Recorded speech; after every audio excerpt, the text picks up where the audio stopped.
আসসালামু আলাইকুম। প্রিয় দর্শক, নিজের আলাপচারিতায় আপনাদের সকলকে আমন্ত্রণ জানাচ্ছি।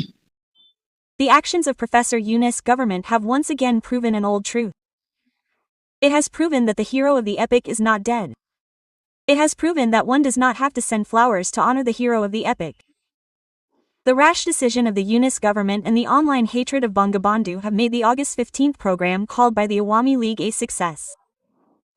No one was seen publicly expressing grief on August 15th under the banner of the Awami League and its affiliated organizations.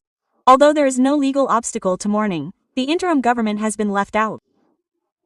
While following the instructions of the government's press secretary, the police have been harassing people publicly with the help of BNP leaders and activists, and the government of Professor Yunus has exposed a sick and distorted culture through DJ parties. But the result has been the opposite.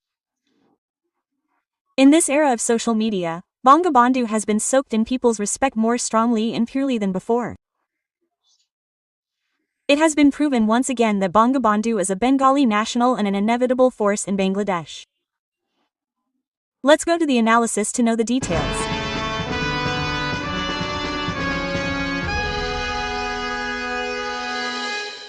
August 15th is a black day in the history of Bangladesh. Exactly 50 years ago today, on this day in 1975, the architect of independent Bangladesh, Bangabandhu Sheikh Mujibur Rahman, was brutally murdered along with his family. Every year, the nation remembers this day with deep respect. But this year's August 15th was completely different. In a new political context, the Awami League government fell last year and Prime Minister Sheikh Hasina left for India. Then an interim government was formed under the leadership of Professor Dr. Muhammad Yunus. In this changed situation, the government holiday on August 15th, the National Mourning Day, has been cancelled.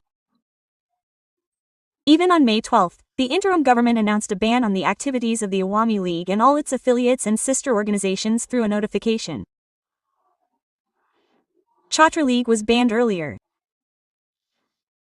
As a result, the Awami League or its affiliate organizations did not get the opportunity to hold any public programs on this mournful day. However, a notification was given by the Awami League on social media informing about some programs on behalf of the Chhatra League online. Bangabandhu's grandson and Sheikh Hasina's son Sajibwaz Joy asked the people of the country to go to Dunmundi number 32 to pay their respects. A Facebook page supported by the Awami League called for flying lanterns. Such online-based programs led to a warlike attitude in the Professor Yunus government. The government's press secretary, known as the tactician, announced that he would resist any program on August 15th. The police did not hesitate to obey the government's press secretary's orders either. The OC of Dunmundi police station told journalists that he had obeyed the press secretary's orders by making the announcement. The fact that there are many governments within the interim government was proven once again. When we saw that the police did not follow the words of the Home Affairs Advisor or the IGP or the DMP Commissioner but the words of the government's chokehold man, the press secretary. Since August 14th, the police had surrounded Dunmundi number 32 with all kinds of war equipment under their control. But in the evening, the barricades were loosened for another government within the government, the BNP. BNP leaders and activists took the responsibility of giving the police a break and creating a mob themselves. But due to the enthusiasm of BNP leaders, there were also misfires. They beat up Muhammad Mamun, the Training Affairs Secretary of the Dhaka College Unit of Chhatra Shabir, suspecting Awami League. Mamun alleged that even though the police were nearby, many JKs did not respond. On the morning of August 15th, Dunmundi 32 area of the capital Dhaka was covered in security. Law enforcement took measures at the historic residence of Bangabandhu where this brutal murder took place. Police, RAB and Ansar members were deployed. Barricades were placed at the entrance. Water cannons were kept. The objective was clear. No leader or activist of the banned Awami League, Juba League, or Chhatra League should gather together. The police had informed that there were government instructions that no one from the banned organizations would be able to gather on the occasion of August 15th and action would be taken against those who wanted to create unrest. But amidst this security, several controversial incidents have taken place. Surprisingly, despite the presence of this large number of police personnel, several people were beaten and harassed in the Dunmundi 32 area. The police did not take any action to stop the attackers, but instead removed the victims of the beating. The picture you are seeing is of a rickshaw puller.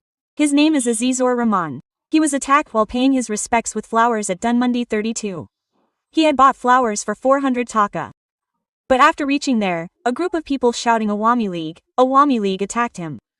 His bouquet of flowers had the words National Mourning Day on August 15 written on it, which was torn.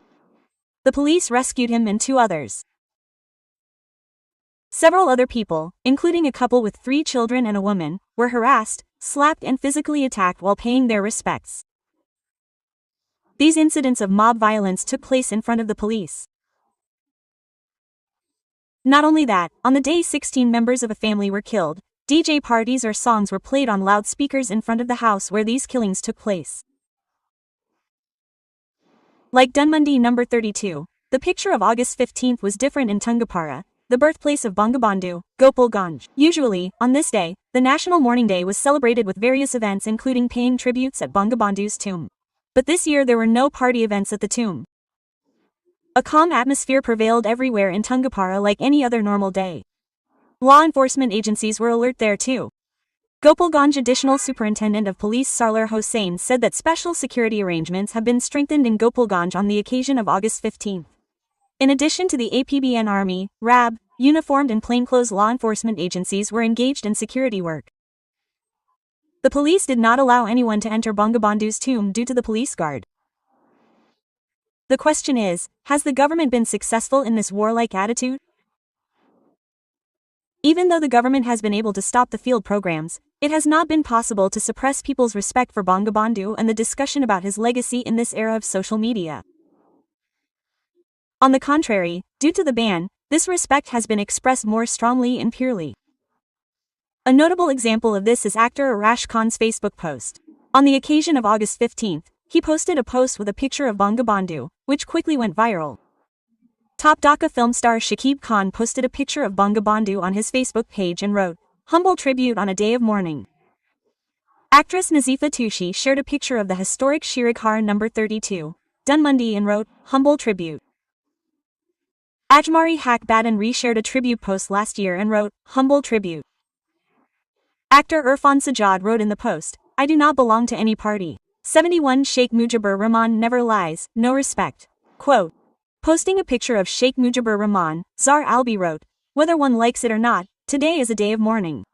Humble respect and love." Quote. Model Pia Janadal posted a picture of Sheikh Mujibur Rahman and wrote, "We will never forget history. We will never forget our teachers." Quote. Music artist Konal wrote, "Humble respect to the architect of independence, Bangabandhu Sheikh Mujibur Rahman. May your soul rest in peace." Quote. Amin Band art seller lead vocalist Lincoln DaCosta praised Bangabandhu in a long post and wrote, "In the crowd of civilizations of all colors, you are a great person who has gone ahead of time and stood alone. You are Bangabandhu. One and only." Quote. Even the political party that strongly opposed Bangabandhu's rule, the Jatiya Samajtantrik Dal or its 2 parts, have paid deep tribute to Bangabandhu. Whose words are, "Bangabandhu is the revered leader of the Bengali nation, the architect and founder of independent Bangladesh. Bangabandhu cannot be removed from the seat of respect and love in the hearts of Bengalis by banning the observance of the mourning day on the 15th of August. Through these different opinions and discussions, it becomes clear that Bangabandhu Sheikh Mujibur Rahman is an indispensable force in Bangladesh and the Bengali nation. The discussion about respect for him and his legacy has not stopped in any way amid the government ban. Rather, it has spread to a wider scope with the help of social media, which proves that Bangabandhu's ideals and sacrifice are deeply rooted in the hearts of people. On the one hand, the interim government has tried to control the situation by banning public mourning meetings and political gatherings. On the other hand, as a result, the manner of mourning among the common people has taken a different dimension. This means that this hero of the epic is not dead. Great heroes like Bangabandhu come back again and again in different forms. So far, everyone stay well, stay healthy, stay safe. See you in the next episode.